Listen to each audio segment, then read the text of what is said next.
자, 안녕하십니까. 하이퍼립입니다.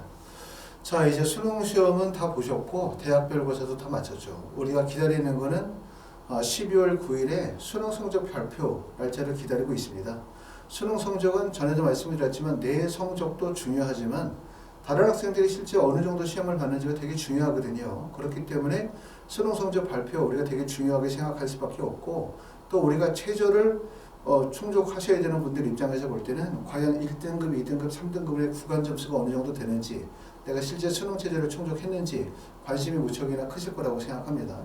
이번 시간에는 정시 컨설팅 9번째 시간입니다. 9번째 시간으로 이번 시간에는 예상보다 수능 시험을 잘 못 보신 분들, 3등급이나 4등급이나 5등급, 경우에 따라서는 그 이하의 등급을 맞으신 분들을 대상으로 해서 제가 좀 설명을 좀 드려보도록 하겠습니다. 수능은 사실은 잘 보는 사람이 없는 시험이 수능이다, 이렇게 말씀을 드릴 수가 있어요. 내가 만약에 3등급을 맞으면 1등급을 맞은 학생이 부럽겠죠. 야, 1등급 맞으면 얼마나 좋아. 1등급 맞으면 어느 정도 대학을 갈 수 있을 텐데 라고 생각해서 부럽겠지만, 막상 또 1등급을 맞은 학생 입장에서 볼 때는 본인의 점수를 가지고 갈 수 있는 대학을 대입해보면 항상 희망하는 대학의 점수가 부족하거나 아니면 경쟁력이 떨어지기 때문에 사실 원서 지원이 상당히 어렵습니다.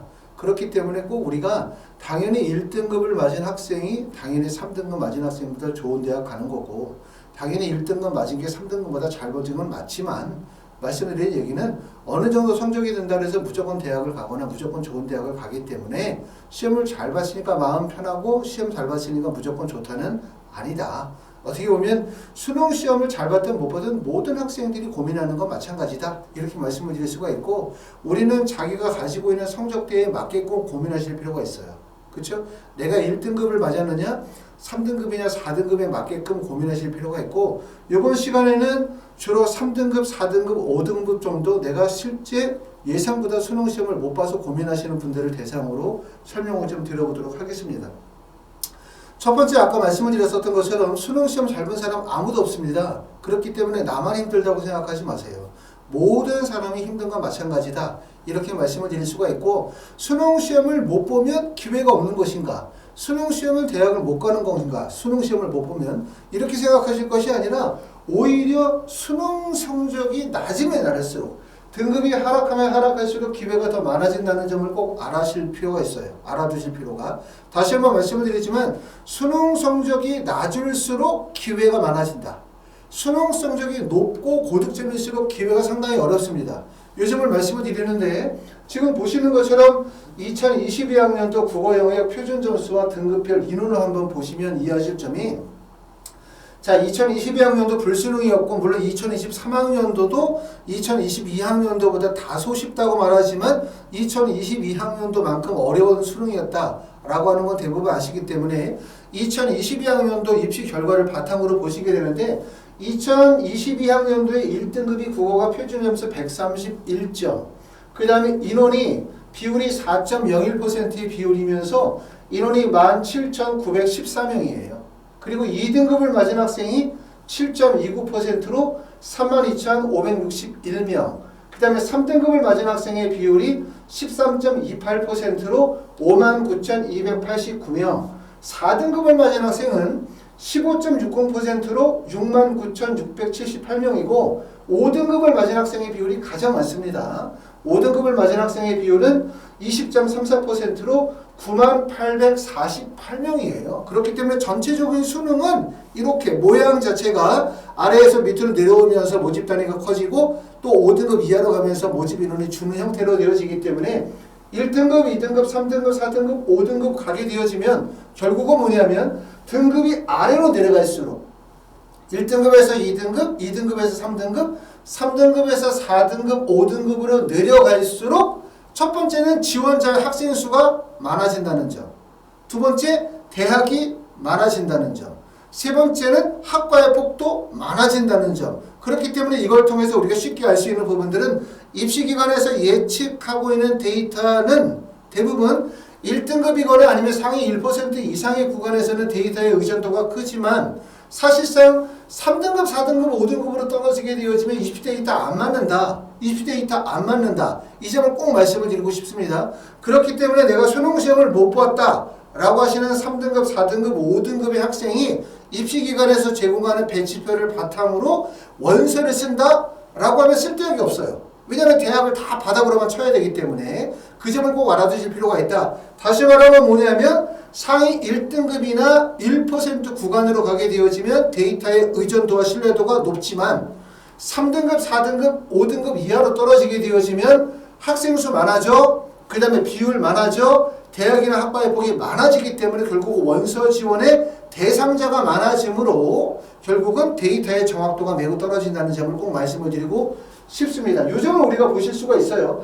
많은 학생들이 대략적으로 1등급과 2등급을 맞아야만 인서울을 할 수 있다. 또 3등급 정도는 맞아야 경기 인천 쪽의 대학을 간다.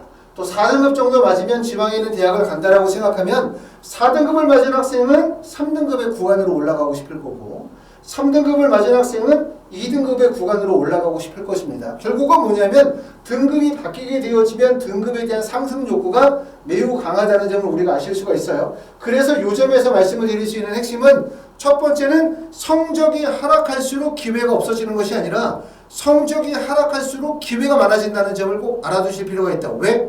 입시기관의 데이터가 맞지 않기 때문에 이렇게 말씀을 드리고 있는 거고요. 그리고 대부분 이런 구간에서는 상향에 대한 의지가 매우 강하다는 점에 대해서 말씀드렸고 정시 지원은 일반적으로 뭐냐? 상향 지원, 적정 지원 그리고 일반적으로는 상향 적정 지원도 있지만 재수를 염두에 둔 원서 지원도 있어요. 1차적으로 대학 붙이고 난 다음에 재수하자라고 하는 지원도 있지만 3등급, 4등급, 5등급으로 가게 되면 거기 또 플러스 하나 뭐가 결합이 되냐면 합격했지만 등록 자체를 아예 포기해버리는 원서 지원도 늘어나기 때문에 결국은 뭐냐면 하위 구간으로 가라갈수록 이동 가능성이 매우 커진다는 점, 이 점을 첫 번째 꼭 말씀을 드립니다. 그렇기 때문에 내가 만약에 3등급, 4등급, 5등급의 성적을 맞았기 때문에 갈 수 있는 대학이 없고 비관적이다. 그런데 내가 대학을 가야 되는데 입시기관에서 제공하는 배치표를 바탕으로 원서를 쓴다 라고 하면 갈 대학이 없을 뿐만 아니라 현명한 원서 지원이 전혀 되지 못한다 라는 점을 꼭 알아두실 필요가 있어요. 자, 두 번째는 성적이 하락하면 기회가 발생이 되어진다. 말도 안 되는 소리 같아요. 그렇죠? 왜냐하면 어떻게 성적이 하락하는데 기회가 발생이 돼. 성적이 낮으면 대학 못 가는 거지 라고 생각할 수 있는데 성적이 낮을수록 기회가 발생되는 이유 중에 또 하나의 이유는 일반적인 학생들은 성적이 좋은 학생들은 가나다 3개만 원서를 쓰죠. 또 성적이 좋은 학생들은 다군에 실제로는 선발하는 대학이나 학과가 많지 않다 보니까 가나군 2개에서 대학 결정을 이루어야 되는 경우들이 대부분이에요. 가나군에서 대부분 다.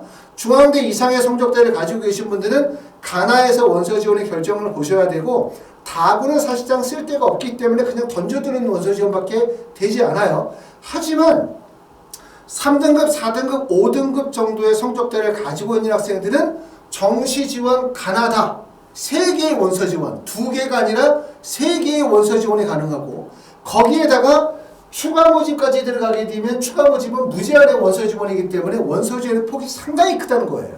그렇죠? 결국은 무슨 말이냐면 상위권 학생들은 가나 2개, 사실 다군의 의미가 없기 때문에 중위권 학생들은 가나다 3개 라고 볼 수 있고 3, 4, 5등급의 학생들은 가나다 3개의 정시 지원에다가 추가 모집의 원서 지원 무제한, 그렇죠? 이라고 생각하면 결국은 기회가 상당히 많아지는 거죠. 자, 전년도에 추가 모집은 아시는 것처럼 어느 정도 선발을 했는지를 봤더니 2021학년도에서 추가 모집으로 선발했었던 인원이 26,129명인데 2020학년도에 비해서 인원이 2배 정도 늘었죠. 2배 이상이겠네요. 2020학년도에는 98,930명을 선발했고 그 다음에 2021학년도는 71개 대학에서 26,129명이 모집을 했고요. 그 다음에 2022학년도에는 21,210명 정도를 모집했는데 이 인원은 최초 선발 인원이고 최종적 선발 인원으로 가게 되면 한 3만 명 정도의 인원을 선발했기 때문에 전년도에 추가 모집으로 선발한 인원이 상당히 많았어요. 꼭 알아두실 필요가 있습니다. 추가 모집에 대한 부분들은 여기 하단에 있기 때문에 꼭 내용을 좀 읽어보실 필요가 있는데 추가 모집 기간 전에 정시 등록을 포기한 자에 한하여 추가 모집의 지원이 가능하다는 점 알아두실 필요가 있습니다. 그래서 예전에는 이렇게 말씀을 드렸어요. 정시에 원서를 썼던 대학을 떨어졌어 라고 하면 추가 모집을 통하여 붙을 수가 있다. 내가 만약에 정시에 국민대를 원서를 썼다, 숭실대를 원서를 썼다, 세종대나 서울과기대 정도, 가천대 정도를 원서를 썼다. 근데 정시에 떨어졌다라고 하면 추가 모집으로 다시 원서를 쓰면 대부분 붙을 수 있어요. 그 정도로 추가 모집이라고 하는 게 경쟁률은 무척 높아 보이긴 하지만 실질적으로 합격 가능성이 매우 높다라고 말씀을 드렸는데, 작년에 추가 모집이 상당히 어려웠죠. 작년에 추가 모집이 어려운 이유 중에 하나는 2022학년도 문이과가 통합이 되어지고 수능이 개편이 되어지면서 입시 데이터가 완전히 뒤죽박죽이 되어지면서 작년에 원서 지원을 정시 지원해서 실패하신 분들이 많은 거예요. 그러다 보니까 이런 분들이 추가 모집에 대량으로 몰리다 보니까 전년도에 비해서 경쟁률이 적어도 3배, 5배 이상 경쟁률이 급격하게 올라갔기 때문에 작년도에 추가 모집으로 원서를 쓰시는 분들은 상당히 어려움이 많았다. 이렇게 말씀을 드릴 수 있지만 2023학년도에 추가 모집은 2022학년도보다는 훨씬 더 기회가 발생이 될 가능성이 높아요. 추가 모집이 왜 중요하냐 이거예요. 자, 수능시험을 봤는데 수능시험을 못 봤어. 첫 번째 선택은 뭡니까? 정시 지원 안 하고 그냥 재수로 가는 방법. 두 번째 방법은 뭡니까? 배치표에 나와 있는 거, 인터넷에 나와 있는 데이터를 기반으로 해서 원서를 쓰는 거. 근데 원서를 쓰면 대학이 쭉 낮아지니까 무슨 소리 하냐? 그 대학 갈 바에는 차라리 안 갈 거야. 이런 소리를 하게 되는 거예요. 그런데 여기서 꼭 아셔야 되는 부분은 등급이 3, 4, 5등급인 학생은 추가 모집이라는 것이 있다는 걸 알아야 된다. 그리고 추가 모집은 원서 지원에 횟수 제한이 없다. 횟수 제한이 없다는 얘기는 5개도 쓸 수 있고 10개도 쓸 수 있고 20개도 쓸 수 있다는 얘기예요. 그렇기 때문에 대학 가는 게 문제가 아니라는 얘기죠. 그럼 어떻게 된다? 정시 지원 가나다의 원서 지원은 무슨 지원을 해야 된다? 추가 합격을 목표로 하는 상향 지원을 던질 수가 있는 거예요. 그렇죠? 원서 지원을 만약에 내가 수능시험을 아주 잘 봤어. 수능시험을 상위 1% 이상의 구간으로 넘어가서 의학계열을 목표로 삼는 분이라면 말씀드렸던 것처럼 원서 지원의 횟수가 사실은 가나다 3개, 그 중에서 가나 2개밖에 안 되고, 그 다음에 성적이 고득점인 학생들은 결국은 이동 가능성이 상당히 좋아요. 폭이. 원서 지원의 폭 자체가 좋기 때문에 매우 불안정한 원서 지원일 수밖에 없다. 이건데 말씀을 드렸던 것처럼 3, 4, 5등급이라는 학생들은 뭘 알아야 되냐? 3, 4, 5등급을 맞으면 1등급, 2등급, 3등급, 4등급, 5등급으로 갈수록 학생 수 많아지고 대학 많아지고 학과가 많아지다 보니까 입시 데이터의 오차 범위가 매우 크다는 점 이해했고, 두 번째는 추가 모집이라는 게 있구나. 그 추가 모집을 실시하는 대학들이 대부분 전년도 같은 경우는 서울의 홍익대부터 시작해서 홍익대학교, 숭실대학교, 동국대학교 이하의 모든 대학들이 추가 모집을 실시하기 때문에 결론적으로 얘기하면 성적이 낮은 학생들은 결국은 뭘 생각할 수 있다?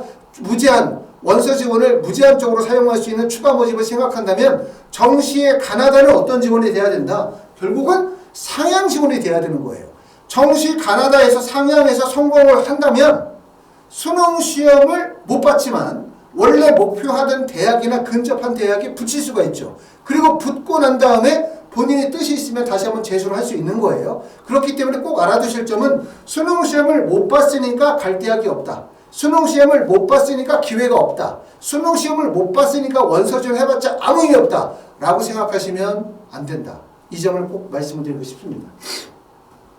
자, 세 번째는 평균점과 최저점의 편차가 크다는 점에 대해서 우리가 꼭 이해하실 필요가 있어요. 지난 시간에 제가 한번 설명을 드렸었던 내용인데 연세대학교를 한번 보자. 자, 우리가 생각할 때는 연세대학교를 가려고 하면 또 연세대학교 만약에 화공생명공학과를 가려면 몇 점이어야 해? 이렇게 말하죠. 그 몇 점이라는 거는 대략적으로 70% 컷을 이야기합니다. 자, 연세대학교 환산 점수를 했었을 때 연세대학교 화공생명의 70% 컷이 532.42점 정도의 점수대다 라고 하면 이 아래 있는 아까 건축공학과를 얘기하면 건축공학과는 523.22점이에요.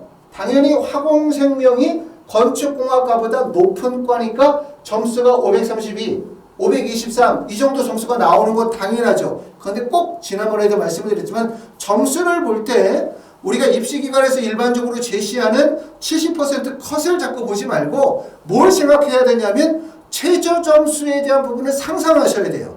최저점수가 몇 정도가 나올지를 상상하셔야 되는데 지난 시간에도 말씀드렸던 것처럼 하나의 공식처럼 외울 게 뭐냐, 높은 학과의 점수가 마지막 합격자의 점수는 낮은 과의 마지막 합격자의 점수보다 더 낮다는 점을 알아야 돼요. 무슨 말이냐면 화공생명이 건축학과보다 높은 과죠. 그렇기 때문에 532점, 523점의 점수가 나오는 거는 맞아. 그런데 마지막 합격자의 점수를 보면 화공생명은 525점, 건축학과는 515점이에요. 결국은 무슨 말이냐면 지금 보시는 것처럼 화공생명과 건축학과를 비교하게 되어지면 점수 편차가 많이 벌어진다는 점이죠. 지금 보시는 것처럼 물리학과 같은 경우는 517점 정도에 나오는 거예요. 그쵸? 이렇게 결국은 뭐냐면 대학들마다 점수 편차폭이 매우 크게 벌어진다는 점에 대해서 꼭 말씀을 드렸다. 지금 보시는 것처럼 자연계열은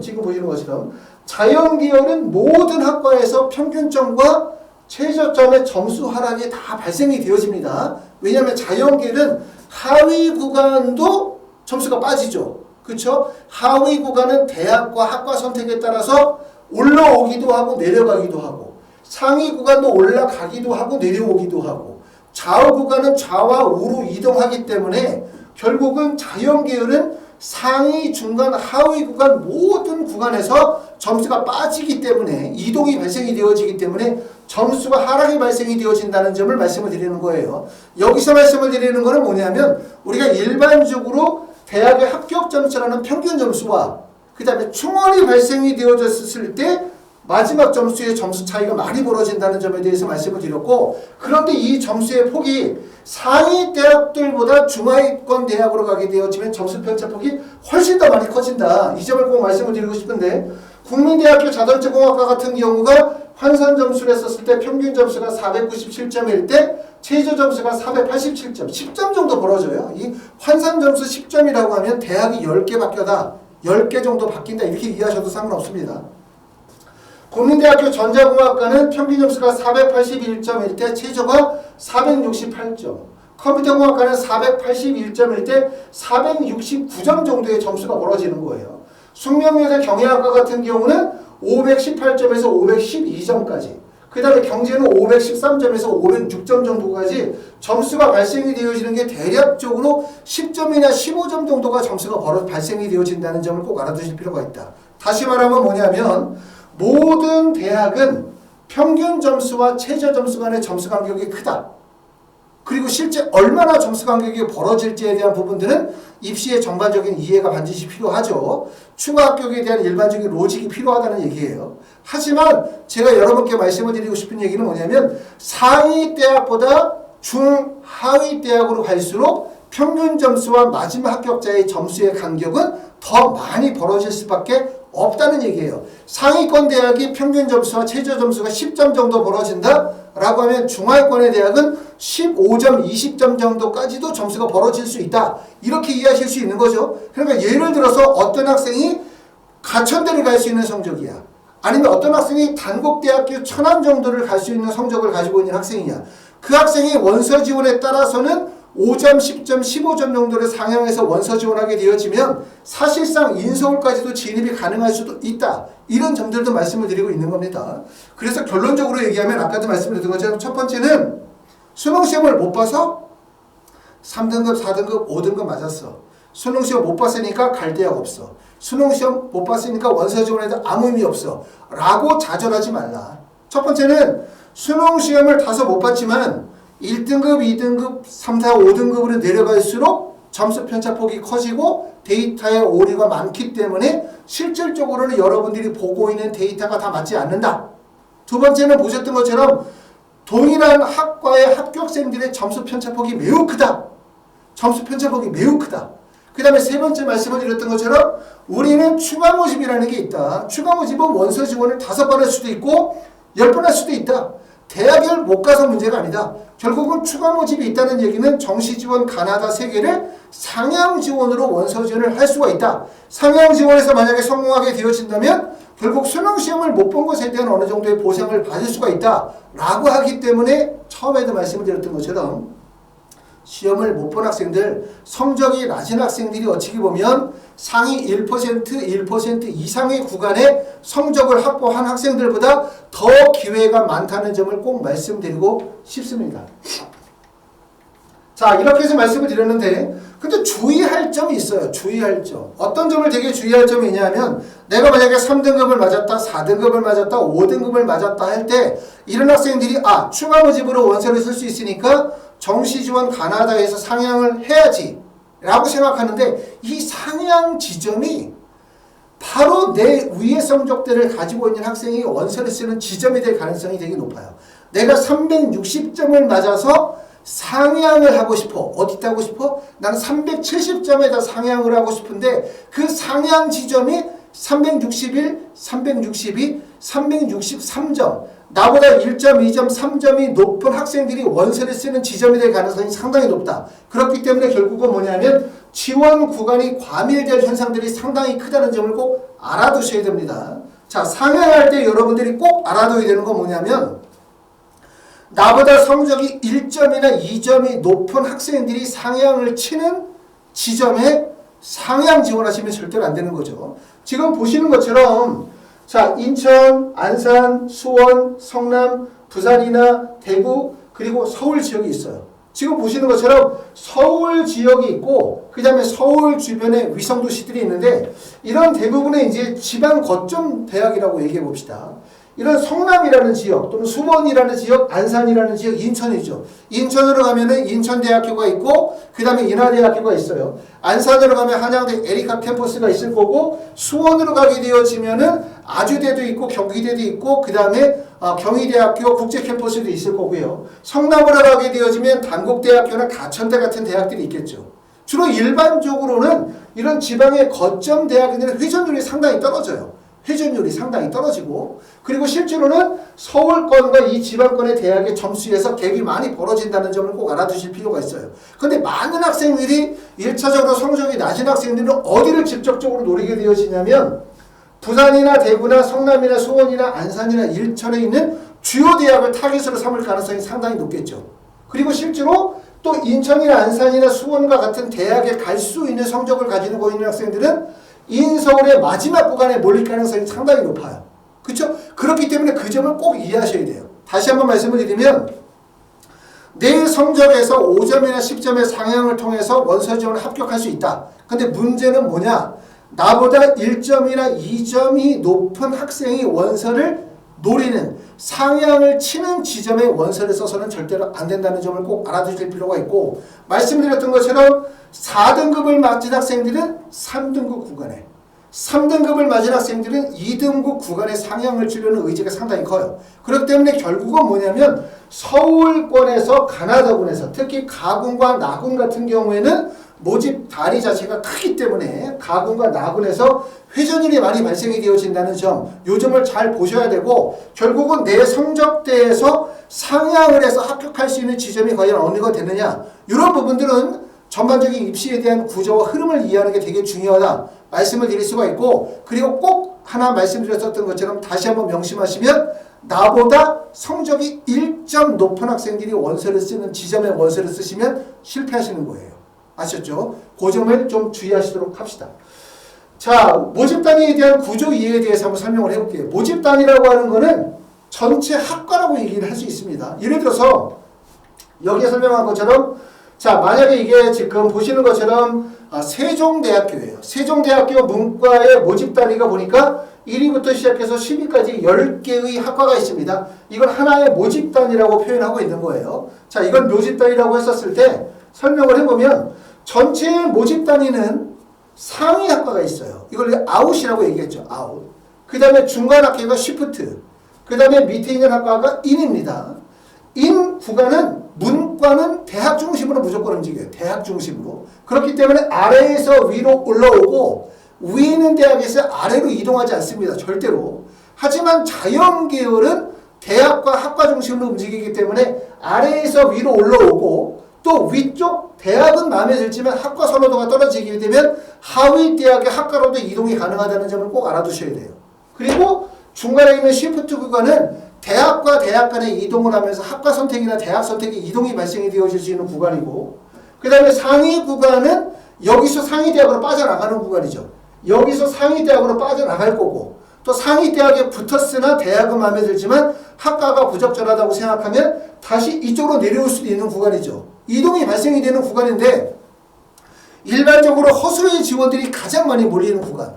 내 성적보다 5점이나 10점 정도의 높은 학과의 원서를 쓰고 싶은 허수들, 상향 지원을 목표로 삼는 분들은 반드시 어디로 몰릴 수밖에 없냐면 충원율이 높은 구간으로 무조건 올려요. 그렇기 때문에 내가 만약에 자연 취업을 희망한다. 내 성적 때보다 2점, 3점, 4점 정도의 표점에 자연 취업을 희망하시면 이런 분들은 추가 합격 비율이 높은 구간의 원서를 쓰면 되는 거고, 대신 나는 강제 취업을 희망한다. 내 성적 때보다 10점이나 15점 높은 학과에 붙고자 한다. 라고 하는 경우들은 합격 가능성이 없어야 돼요. 첫 번째는 충원율이 제로가 나와야 돼요. 그렇기 때문에 꼭 알아두셔야 되는 부분은 내 성적대에서 1점, 2점, 3점 정도의 상향을 쳐서 붙고자 한다라고 하면 어느 지점을 노리시면 좋냐면 모집단이 중간 지점을 노리시는 게 좋아요. 중간 지점. 다시 말하면 내 점수가 만약에 520점을 맞았다 라고 하면 520점을 맞은 학생은 524점, 525점대의 구간을 노리시는 게 낫다. 이해가 안 되죠. 왜냐하면 야 520점이면 바로 요 가까이 있는 523점이 더 가까운데 왜 524나 525점을 원서를 쓰라고 하지? 이해가 안 되는 거예요. 여기를 쓰라고 하는. 좌우로 군이동이 발생이 되어지는 구간이 실질적으로 합격 가능성이 훨씬 더 안정적이고 높다는 점을 꼭 알아야 되고, 그리고 내 성적대에서 상위 구간, 취업이 많이 발생이 되어지는 제일 위에 있는 구간이 가장 위험하다. 왜냐하면 여기들은 허수 지원들이 대량으로 몰리는 구간이기 때문에 상당히 어렵다라고 말씀을 드릴 수가 있어요. 자, 좀 전에 봤었던 것을 옆으로 뉘어서 보게 되어지면 모든 대학의 모집 단위를 경영학과부터 시작해서 쭉 해가지고 영미, 어문까지 이렇게 딱 나누면 경쟁률은 어떻게 되냐면 상위 학과가 경쟁률이 높고 중간으로 가면서 경쟁률이 낮아졌다가 마지막 합격자의 경쟁률이 상승하는 경우들이 많아요.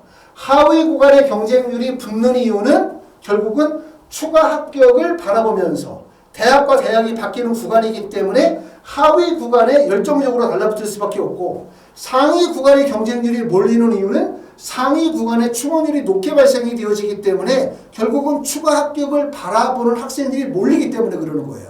그렇기 때문에 가장 좋은 구간은 어디라고 말씀드리냐면 중간 구간, 쉬프트 구간이라고 할 수 있어요. 좌우로 군이동이 발생이 되어지는 구간이 어떤 점이 좋냐? 첫 번째, 허수 지원들이 거기를 노리지 않아요. 왜? 허수 지원들이 노리는 지점은 추가 합격 가능성이 높은 상위학과 중심으로 몰리기 때문에. 두 번째는 쉬프트 구간은 하위 구간의 경쟁률이 높은 데 비해서 이 구간들은 경쟁률이 하락하는 구간이고, 여기는 충원율이 낮은 구간이지만 여기는 충원율이 발생이 되는 구간이기 때문에 이동 가능성이 생기고, 또 구간의 중간 정도로 진행하게 되어지면 실질적으로 합격생들 간의 점수 편차폭이 발생이 되어지는 구간이기 때문에 말씀을 드렸었던 것처럼 우리가 생각할 때는 야 내가 521점을 맞았어? 그럼 어디 쓰는 게 쉬워? 523점의 원서를 쓰면 가장 가까울 것처럼 보이지만 여기를 원서를 쓰시는 것이 아니라 어디 쓴다? 524점이나 525점의 학과의 원서를 쓰는 것이 합격 가능성이 높다라고 말씀을 드리고 있는 겁니다. 자, 왜 그런 것들이 발생이 되어지냐면 지난 시간에도 말씀드렸던 것처럼 우리가 입시는 고정값이라는 게 있고 변동값이라는 게 있어요. 고정값이라고 하면 자, 세종대학교를 예를 들어보자. 세종대학교를 예를 드는 이유는 3등급, 4등급, 5등급을 맞은 학생들은 어디를 목표로 삼어? 경기 주요 서울뿐만 아니라 경기나 인천 지역의 주요 대학을 목표로 삼고 있고 3, 4, 5등급을 맞은 학생들이 가장 희망하는 지역이 바로 어딜 가능성이 높다면 세종대학교나 아니면 서울여대나 동덕여대, 덕성여대나 국민대나 숭실대나 뭐 이런 학교들을 꿈꾸고 있죠. 그렇기 때문에 사실은 세종대학교라는 학교 자체는 내가 만약에 3등급이나 4등급을 맞은 학생들 입장에서 볼 때는 정말 서울대, 연고대 이상으로 꼭 붙고자 하는 로망과 같은 학교예요. 그런데 이 학교가 사실 붙기가 상당히 어렵다. 이 점을 말씀을 드리고 싶은데 고정값과 변동값은 뭐냐면 전에도 제가 말씀을 드렸지만 여러분의 수능 성적, 내 표준 점수, 내 100분위 1을 가지고는 대학 결정을 할 수 있어요. 어렵잖아요. 대학 결정하는 건. 자, 세종대학교를 봤더니 100분위가 어느 정도 되어지냐면 전년도로 100분위를 봤더니 2022학년도 인문계열은 미디어 커뮤니케이션이 82.33%.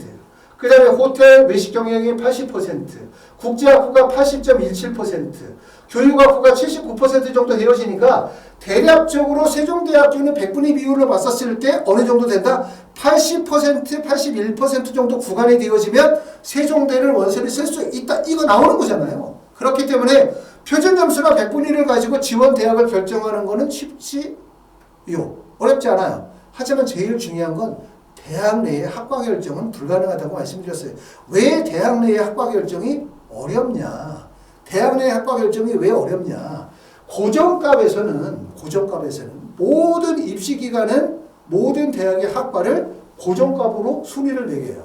고정값으로 순위를 딱 매기면 보처럼 자, 세종대학교에서 가장 높은 학과가 어디야? 174점대 미디어 커뮤니케이션 경영학과 경제학과가 174점을 맡고 있어요. 호텔 경영이 173점일 거고 그 다음에 행정학과가 172점이고 가장 낮은 학과는 국제학부, 역사학부, 교육학부, 국어국문학과가 171점으로 가장 낮죠. 모든 대학은 대부분 경영경제, 사회과학 계열, 어문 계열 쪽으로 고정값을 정해놓습니다. 하지만 이 대학의 순위가 계속 바뀐다는 거예요. 계속 바뀐다. 자, 만약에 우리가 이번에 원서를 쓰게 되어질 때, 교육학과를 봤더니, 교육학과가 전년도 100분위 봤었을 때 79%의 100분위가 나오고, 세종대에서 하위 학과야. 그러니까 나는 79 정도의 100분위를 맞았으니까, 세종대학교 하위 학과인 교육학과의 원서를 써야지라고 해서 교육학과의 원서를 딱 썼다? 그런데 이게 어떻게 바뀌어? 이렇게 바뀌는 거죠. 보시는 것은 어떻게 됐습니까? 세종대학교 교육학과가 일반적으로 79%의 100분위의 낮은 학과라고 충분히 판단이 됐어요. 그래서 원서를 썼더니 그 다음 연도에 교육학과가 가장 높은 학과로서 100분위 비율이 85%, 다른 학과에 비해서 가장 높은 과로 올라가 버린 거죠. 결국은 뭐냐면 이처럼 보셨던 것처럼 대학 내의 학과의 순위는 사람들이 원서를 쓰고 경쟁률이 몰리는 거에 따라서 순위 변동이 되게 급격하게 발생이 되어진다는 얘기예요. 그렇기 때문에 아까 제가 말씀을 드렸었던 것처럼 하위 구간이 실제로는 원서진이 가장 위험하다. 왜 가장 위험하다? 대학이 바뀌는 구간이기 때문에 또 추가 합격 가능성의 여지를 가지고 학생들이 원서 지원을 하다 보니까 경쟁률이 높아지게 되고 경쟁률이 높아지게 되어지면 어떻게 된다? 결국 점수가 상승할 수밖에 없다는 얘기예요. 미디어 커뮤니케이션이나 경영이나 경제학과를 보면 2021학년도의 경쟁률이 3.94, 3.73, 3.23이었는데 2022학년도에 6.46, 6.77, 5.58 정도의 경쟁률이 두 칸씩 올랐죠. 결국 경쟁률이 올라가면 점수가 상승할 수밖에 없는 거예요. 그렇기 때문에 우리가 원서를 쓰게 되었을 때 이런 구간에 대한 부분들을 잘 이해하실 필요가 있다는 말씀을 드립니다. 자, 여기까지 정리해서 설명을 드린 내용을 다시 한번 정리하면 이거예요. 자, 3등급, 4등급, 5등급 맞았어. 수능시험 못 봤죠. 수능시험을 못 봤는데 좋은 대학 간다. 수능시험 못 봤는데 잘 될 수 있다. 이렇게 얘기를 하는 게 아닙니다. 수능시험을 못 본 건 못 본 거야. 하지만 수능시험을 못 봤다고 해서 정시에서 기회가 없거나 수능시험을 못 봤기 때문에 원서를 써도 의미가 없는 게 절대로 아니다.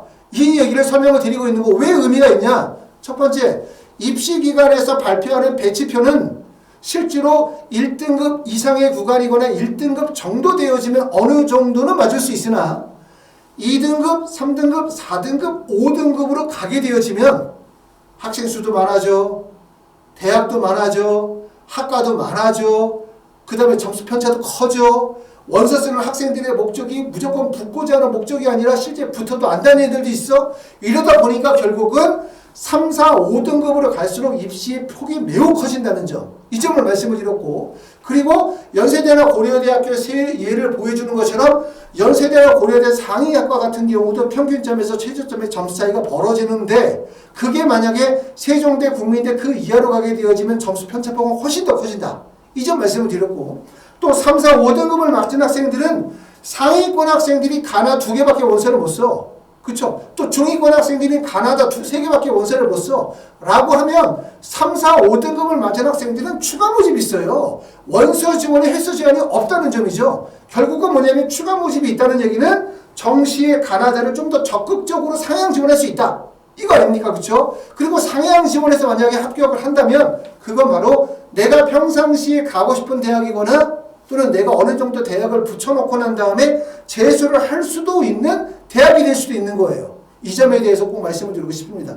수능시험을 못 봤다고 해서 어머님이나 학생이 너무 좌절하지 않도록, 아마 이 순간 제 영상을 보고 계시는 분들 중에서도 수능시험을 못 봤기 때문에 낙담하고 좌절하고 부는 분들이 되게 많으실 거예요. 그런데 제가 누누이 말씀드리지만 수시는 정시와 다르다. 정시는 수시와 다르다.